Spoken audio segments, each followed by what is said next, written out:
baay'atu. Ani tajaajila abdii dabalaan jedhama. Waldaa JCP keessan tajaajila Jesus Christ Proclaimers Church yookaan labsituu Yesuus Kiristoos keessan tajaajila. Har'a keessummaa qabadheen dhiyaadheera. Keessummaan koo keessummaa kabajaatee kan naa dhiyaate faarfataa Henook Joorjii. Inni shaaba gana gaalaan dhufte. Henook faarfataadha amma. Sammuu nama baay'ee keessatti yookaan immoo Henookiin namootii hin beekne yookaan Henook eenyu namoota dhanii fi jechoota gabaabaadhaan Henook eewu akka ta'e tu dubbattee tola. Okay, tolee nama Waaqayyoo abdii jechuun gaggeessaa waldaa keenyaa fi akkasumas tiksee keenya carraa kana naalaachuu keetii fi guddaan si galateeffadha Waaqayyoo si eebbisu. Henook jechuun gabaabaadhumatti naasaa baay'ee haasa'uudhaaf yeroo kan biraa haasa'uu nan danda'a miidiyaa kan biraatti yookaan carraa kan biraa yoon argadde gabaabaadhumatti haasa'uudhaaf garuu ani Henook jechuun dura weellisaan ture magaalaa Gimbii Hawwisoo Jorgoo Walal keessan weellisan ture. Sana booda gooftaa fudhadheen gara gooftaatti deebi'ee haalota tokkoon mana Waaqayyoo keessaa ba'ee biyya lafaa keessa ture. Gara sirbaatti deebi'es namoota baay'eedhaaf walaloo fedaloo barreesseera. Akkasumas dhimmoota siyaasaa irratti ofii koo sirmaadhee weelliseera. Jireenya akkasii keessan ture. Jireenya walumaa gala haasa'uu fi jireenya wangeelli albaadhummaa jedhu yookaan immoo jireenya gaarii hin taane keessan ture. Sana booddee kanaan ta'etu jiru kara waldaa GCP jechuun karama waldaa keessanii Jesus Christ Proclaimers Church yookaan immoo labsituu Yesuus waldaa labsituu Yesuus Kiristoosiin wangeela akka haaraatti dhufee tan baradheen jechuun gooftaan asitti waaqeffachuun jalqabe ofii kooti. Asitti erga waaqeffachuu jalqabe booddee barumsi akka jiruun bare barumsa sanas immoo qixa nama hundumtuu baratuun gadi deebi'ee obboloota koo wajjin baradhe. Barumsa kana baradhee xumuree amma waldaan yeroo tajaajiltu irra geessee naan jennaan eeyyama waldaatiin tajaajilaaf qophaa'eera. Kanas yeroo jalqabaadhaaf waldaa koo tajaajiluudhaafini qophii irra jira jechuudha. Akkuma namni Waaqayyoo faarfataa Heniin jedhee Heniin waldaa kana gaafa dhufe kaasee tajaajila irra ture miti. Gaafa dhufe waldaa akka nama haaraa gooftaa amaneetti irra deebi'ee barumsa baratee namootaa wajjin taa'ee Waaqayyo isaa eebbisu nama ajajamu abboomamu sagalee Waaqayyootiif nama yeroo fudhatee macaafa baratee nama yeroo fudhatee haaraa jireenya isaa hojjetamedha. Amma Henookiin isa durii miti. Isaa fidhaan Henookiin eenyu isa jedhu baruun inni akka isin bartan barbaade. Henii ammas gaaffii biraa yeroo barachaa turte. Wangeela gaafa barachaa turte sagalee Waaqayyoo wantooti siin irratti dhiibbaa gaggeessan si jijjiiran wangeela kana durumaa dhagaa turte.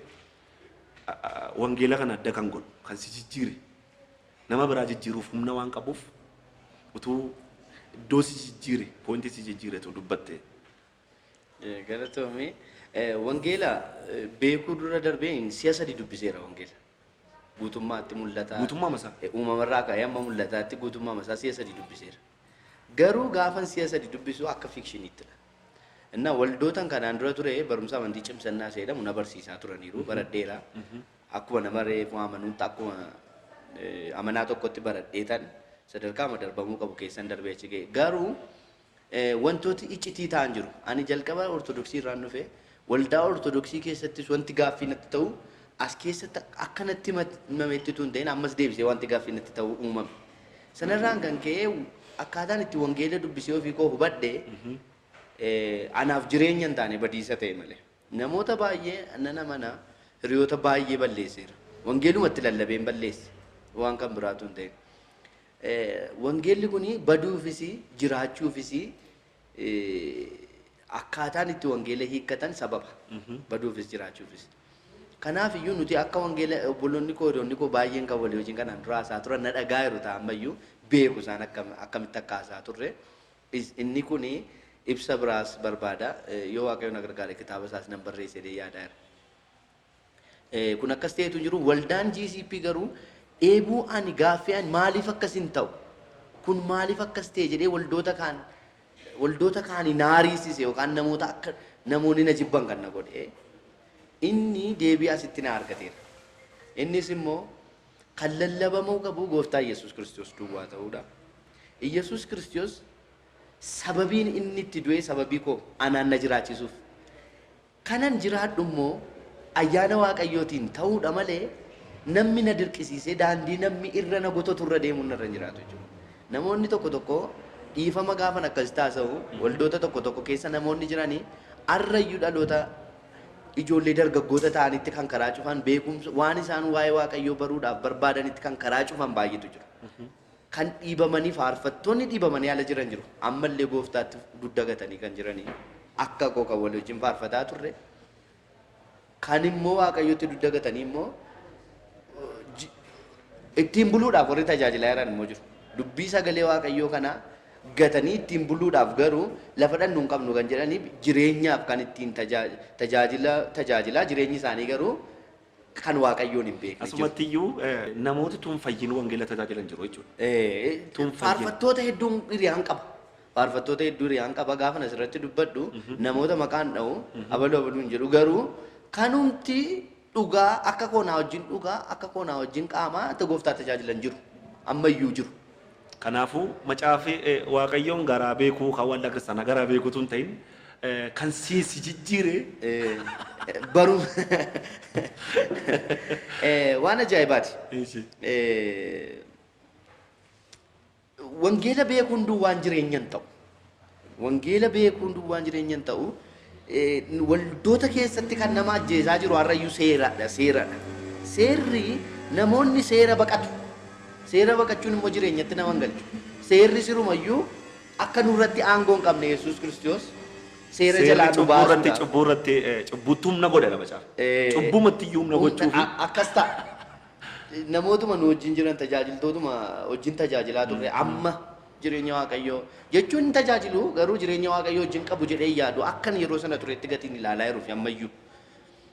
Kanaaf iyyuu maal jechuuf hin jedhee seerri waldaa kiristaanaa keessa ammayyuu jiru namoota gara du'aatti geessaa jira. Namoonni amma gara waldaa kanaa na ilaalanii dhufanii dhufaa jiran jiru. Ammas namoonni dhufuudhaaf barumsa sattaanu barachuudhaaf waadaa naa galan jiru. Namoonni du'arraa baraanaman hedduu jiru. Muuziqeessitoonni hedduun hin dhufu amma gidduu kana gara waldaa kana. Kun hundumtuu jijjiiramu jireenya akkamitti namni jijjiiramee jiraata jedhuufi seera jiraa dhibbatti baaneetu seerri nurratti akka inni hin boone amanneetu Iyyasuus Kiristoos jireenya isa akka inni kana meeffataa jiran akka inni immoo cubbutti deemnee tokko hin goone kan nu godhu jaalala Iyyasuus Kiristoos nu keessatti dhangalaase sanatu jireenya cubbutti akka nu hin deemnee jiraanne nu godha. Ayyaana waaqayyoo namni qabu tamitti danda'ee garbummaa cubbuu jala jiraachuu danda'a Phaawulos. Kanaaf iyyuu jaalala inni nutti agarsiisu nama afaan nama kaa'u namni harka hin ciniinu yookaan nama afaan namni harka nama afaan isa kaa'u ciniinu nama miti jechuudha. Maaliif namni immoo Kiristoos Yesuus isaaf du'e namicha naaf du'e kana akkamittiin ilaala ani iyyuu iddoo keessii du'aan jedha deebise malee jaalalatu gooftaa wajjin nama jiraachisa. Kanan argadhe ani waldaa kana keessaati. Gooftaan baay'isawee akkaataan hubannaa tokko garmalee hubatamu tokko immoo jira. Namni gooftaa wajjin jiraatu waldaa sanaa kan lallabamu jedhamama. Namootuma kufan namoonni kufan sagalee waaqayyoo kan jedhu isin warri ba'an keessan isinitti ulfaate gara koo kottaa anis immoo isinirraa fuudheen isin boqochiisaa jedha. Kanaaf waldaan kun waldaatti boqotanidha malee waldaa warri qulqulluu ta'an keessatti walitti qabaman akka hin taane gatiin beekuuf hin dhufe. Asumaan iyyuu waldaan keenya sagalee waaqayyoo barsiisuu irratti baay'ee xiyyeeffata. Sagalee waaqayyoo kun namni hundumtuu tokko tokkoon fudhatee taa'ee barata. Gaaffii yaada yoo qabaate wal gaafatee hiika argata. Sagalee waaqayyoo kun iccitii miti. Waaqayyoof hin caafamne nuyiif caafame. Tarii namoota sagalee waaqayyoo kana tajaajiltootaaf qoodan sagalee waaqayyoo kana namoota tajaajilan duwwaat akka dubbisaniif qoodanii fi ilaalcha tokko qoraati. Nuyi nu jijjiiruu qaba.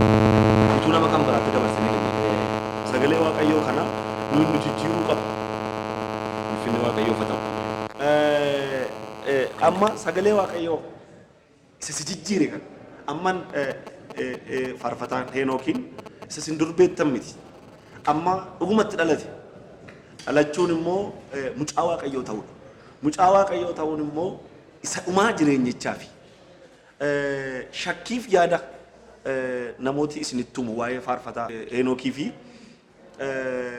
yeroo dheeraa fudhatee taa'ee macaafa baratee jijjiirama isaa ilaaltee waaldaan JCP kun amma gara tajaajilaatti gaheessa bobba'eera jettee tajaajila laatteettii fi iddoo barbaadanitti faarfataa Heenookii waamtanii ayyaana isaa akka hirmaattan እንደውም akkaataa tajaajila kee duriif kan ammaa yoo ilaaltu wal bukkee qabdee gaafa ilaaltu erga jijjiiramtees tajaajilli kee illee akkam taa'attee yaadda akkamitti of ilaalaa ta'a. Akkamitti inni kuni hojii hafuura qulqulluuti hafuura qulqulluuf dabarsee kenna garuu ani amma waan hin qophaa'ee jiru eenyuuf iyyuu carraa kanaan an kenna. Carraa maalii kennite yoo naan jette ani jiraadheen Kiristoosiin agarsiisuu barbaada jetti. Malee inni faarfataadha jedhamee miti. Faarfachuudhaafis bada intini isaa hin qabu gaggaba isaa hin qabu. Ani stuudiyoo mataa kootiin hin qaba muuziqaa nan hojjedha ijoollee gargaaruu nan danda'a. Garuu isa kana miti waaqayyotti si waameera hin tajaajilta erga naan jettanii immoo abboomamaadha. Isa kana immoo waaqayyo dabarsee isiniif kenne aangoosaa. Kanaaf waldaa kootiif nan abboomamaa tajaajiluudhaafis qophiidha. Nan dheebodha isa tun tajaajila yeroo hundumaa natti tola. Garuu an amma kan hin haasaa jiru akka yaada namaati. Innati namaaf maal carraa maaloodha kennita kanatti jedhu eenyu na gorsee na deebisuu danda'a. Waan kun sirrii miti sirraan eegamu naan jedhee nan fudhadha.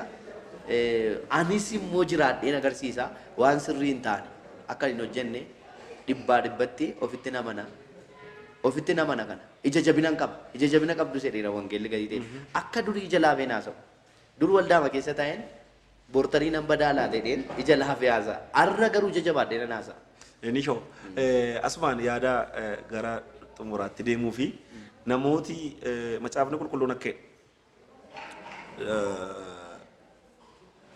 dubartittii sitti ejjerratti qabanii gara gooftaa fidanii gaafa gara gooftaa fidan dhagaa akka seerri Musee jedhutti akka itti faradamuuf akkasumas dubartii Samaariyaa seesiyaa hedduu heeruma see gaa'ela see diddi sana gooftaan kallattiin naqee haasofsiise.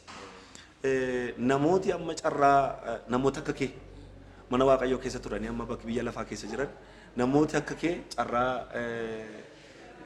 maaddii waaqayyoo irraa hirmaachuutu qabanii amma bakkee keessa jiraniif dhaamsa ergaati qabduuf gabaabaatti isaaniif maal jettaan? Namoota akka koo gooftaarraa booddeetti deebi'anii jireenya biyya lafaa keessa jiranii fi dhaamsa ani qabu tokkichadha. Innis karaanis ifnis dhugaanis jireenyis Yesuus Kiristoos. Namni karaa Yesuus Kiristoos gooftaa karaa Yesuusin yoo ta'e malee abbaatti dhiyaachuudhaaf hin danda'u. Namni Yesuus Kiristoosin argate immoo harrayyuu mirga abbaa jira. Kun eebba guddaadha. Kana ani jala mureen itti hundumaan isaaniitti. Kanaan dura wanti nuun haasaa turre hundumti isaa akka wangeelaa miti. Wangeela keessaa gidduudhaaf fuunee jireenya wal balleessaa ture. Ittiin wal balleessuuf fayyadamaa ture. Har'a garuu akkas miti. Wanti hundumtuu karaa Kiristoos Yesuusin malee ta'uu hin danda'u. Ameen. Kanaafiyyuu kottaa Yesuus Kiristoosii walii hojii waaqessina. Asumaan ergaa xumuraa wangeela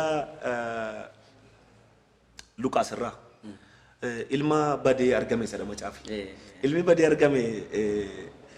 argame tun ta'ini ilmaan badanii argaman tuwenni xuruudha. Lachuu bade mana keessas badeera. Inni mana keessa badee jira. Annaa ala badees jira waan ta'eef. Sirriidha. Tarii xiyyeeffannoon namoota baay'ee kufee ka'ee badee deebi'ee sirratti xiyyeeffachuu danda'u.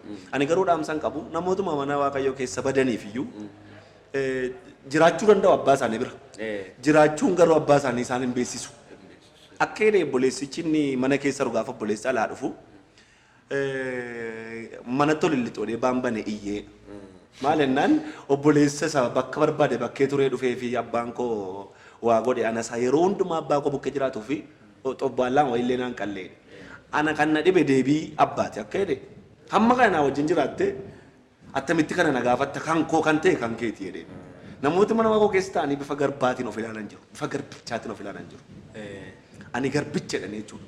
Karaa kan biraa namooti akka ilaalcha akkasii qaban namoota kufanii ka'aniif namoota gara mana waaqootti deebi'aniif sagalee gammachuun qaban. Hin qaban wanti tokko jira asirratti. Haati ijoollee lama sadii yoo qabaatte fakkeenyaaf ijoollee lama sadii qabaachuu dandeessi haati tokko mucaan inni tokko baay'ee machaadha. Inni machaa ollaaf beekan qaamaan tuuta. Isheenis beekti abbaanis beeka obboloonni warra rafanis beeku. Kanaaf iyyuu haati irraftu galgala. Haati irraftu galgala. Mucaan inni machaan sun amma ni deebi'ee galutti. Kanaaf eegduu manaa yoo qabaatanii amma inni galutti hin dhaggeeffatu. Galeeraa jedhu karaa maskootii gadi ba'anii. Galeera erga inni galee booddee irrafu.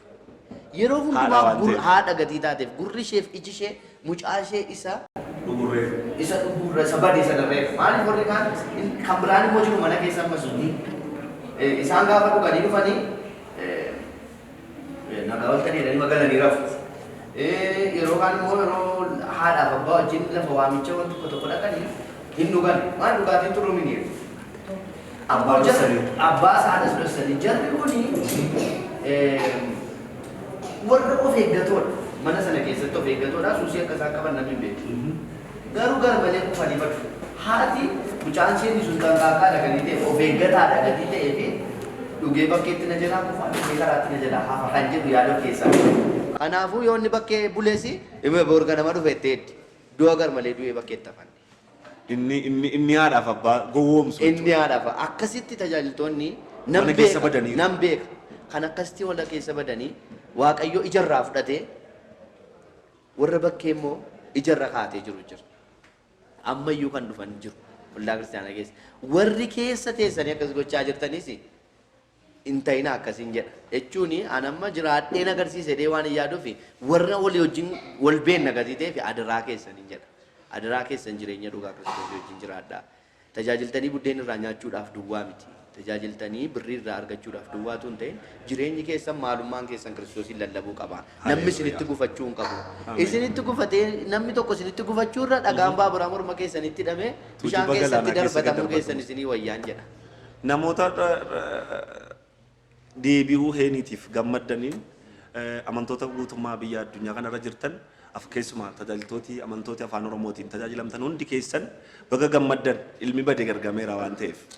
Nama hundumaaf kun gammachuu namooti aaran namooti gaddan yoo jiraatan ilma isaa mana keessa taa'ee galoo obboleessa isaatti aaru akka hin taaneef waaqa hunduma keessa na gargaaru gaafiif deebii keenya keessummaa keenya eenii wajjin har'aa kan qabnu yeroon keenya waan geeffasumatti xumurra eenishoo nagaa waaqayyootiin galatoo.